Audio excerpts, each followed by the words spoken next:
So the big question is this: how are everyday people like us, who didn't get born with a silver spoon in our mouths, who are struggling every day to pay our bills, how do we gain the financial freedom to live life on our terms? Start getting our money to work for us rather than having to work for our money, and yet still be able to enjoy our free time?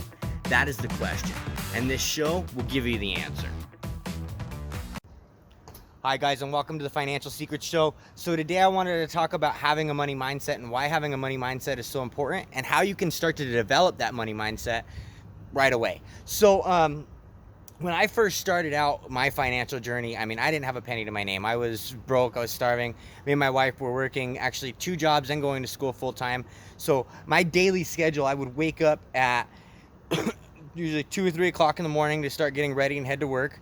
I'd go to my first job, and I'd leave my first job at about noon, and I went to an alternative high school, so I'd leave at noon, and I'd be at high school by 12:30, and then from 12:30 to 6:30, I was at school, and then from 6:30, I would head over to be at my other job to be there by 7, and I'd work there usually from 7 to 2 o'clock in the morning-ish, and then I would, midnight, 1 o'clock in the morning, sorry, and then I'd head home, be home about 2 o'clock in the morning, sleep for about an hour, maybe 2 hours if I was lucky, and then I would head off to do it all again the next day.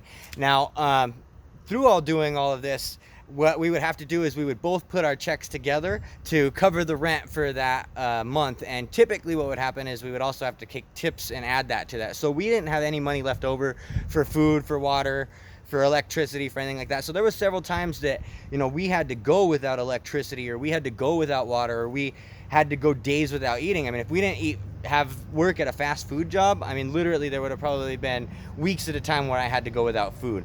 I remember having to scour parking lots just for change, find 13 cents so I can afford a packet of ramen noodles to eat that night. I got so sick of ramen noodles. I probably went after I broke out of that financial poverty, I would probably didn't eat ramen noodles for a good decade after that. I'll eat ramen noodles every once in a while now, but I do not like those. And I remember moving up from ramen noodles to macaroni and cheese, and that just being like the most exciting fucking thing in the world to me. Like, oh fuck yeah, I get macaroni and cheese tonight instead of ramen noodles, Anyway, so that all being said, the very first thing that I started out doing, I needed financial help. I needed to study finances. I needed to figure out how to earn an extra income, how to make more money, how to make something happen. And so the very first step that I found, I read a book called The Richest Man in Babylon, and in there it talked about building the habit of savings. And that habit of savings is so important, because what it does is it starts to really position you to a place where you start to have more. And so what do I mean by that is, when you go out there and you work, most people have been working, working life 10 years, you've been working for 20 years, you've been working for 30 years.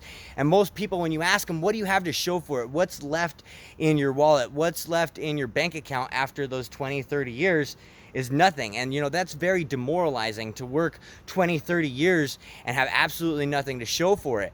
And, unfortunately, that's the place that most people find themselves at, and that's the place that I found myself in. I had been working at that time for, it was a short period of time, maybe only 5 or 6 years, but out of those 5 or 6 years, I had absolutely nothing to show for it. I was in a better financial place than most people because I didn't have any debt, but I still didn't have anything extra. I didn't have any money. I didn't have any food. I couldn't afford even the basics in life. And so when I learned this, I was like, oh man, that's fantastic. And so the book recommended you save 10% of everything that you earn. That money's yours to keep. And so you don't move that money. You don't touch that money unless it can earn you more money. So the goal that I put on that money is 10% interest or more. And so I went to my wife at the time, and again, we were starving, barely afforded food. And I said, okay, so from now on, 10% of everything is ours to keep. So we're going to keep that money no matter what. It's going to be in our pocket, and that's going to be our nest egg. That's how we're going to start our financial freedom. And, thank God I have like one of the most understanding women in the world is my wife, because if it wasn't for that, I don't know how she would have took that. Because, she looked at me like I was crazy, but, she trusts me, she loves me, and she was just like, okay, if you say that's what we're doing, that's what we're doing. And so we did. We started to say, man, it was fucking hard. Like I said, we didn't have the money to begin with, and 10% for us, wasn't that much over the whole month. I think I had to save like $50, and so, saving $50 wasn't, for most people doesn't seem like that much, but that $50 was, a lot to me. That $50 was, food for the entire month. for me. That 50 bucks was, you know, that water bill that I could pay. So I had to get creative. I had to figure out other ways to make that money. And so I started building that nest egg, and what I started to do is I started investing that nest egg, and I started using that to make me more and more money. But I didn't touch that money. I let it build up. I let it build up. And so I continued on that journey. And what that did is that really adjusted my mindset. And so, I mean, I don't think it was the actual savings, you know, that didn't do much for me, or, you know, the investing that, you know, made me some money here and there, but it didn't really make me an extreme amount of money. But what really came from that is the mindset of how to treat money. So, you know, if you personify money and you really think about it, you know, I mean, imagine if you had a friend that treated you like you treat your money, and every time they come to hang out with you, you're like, you know, I can't really have time to hang out with you right now. I'm gonna need you to go hang out with this Excel guy, go chill with him. You know, he provides my energy for me, and so I need you to go chill with him for a while so he can continue to provide my energy for me. I'm gonna need to use you like that. You go ahead and get out of here. And you know, every single time that it comes to hang out with you, comes to chill with you, comes to do stuff with you, you know, what do? You pawn him off on somebody else. You know, well, if you have a friend like that, chances are you're not going to hang out with that friend very much. And so that's, you know, what money does to most people. It doesn't hang out. It doesn't stick around. And so if you want your money to stick around for longer, you are having troubles and you just don't know where to start. You don't know where to begin. You want to start your financial journey, but you don't have a place. Start by building the habit of saving. I always recommend that you build at least, you know, start out with a percentage. The reason I say start out with a percentage is because if your income increases, so will your savings. And what this does is it does so much to you. It does so much for you, because as you work, the more you work, the harder you work, the more you earn, the more you have. And so that starts to build up. And as that starts to build up, it becomes addictive. And you're like, oh man, how can I get more of that? How can I do more of that?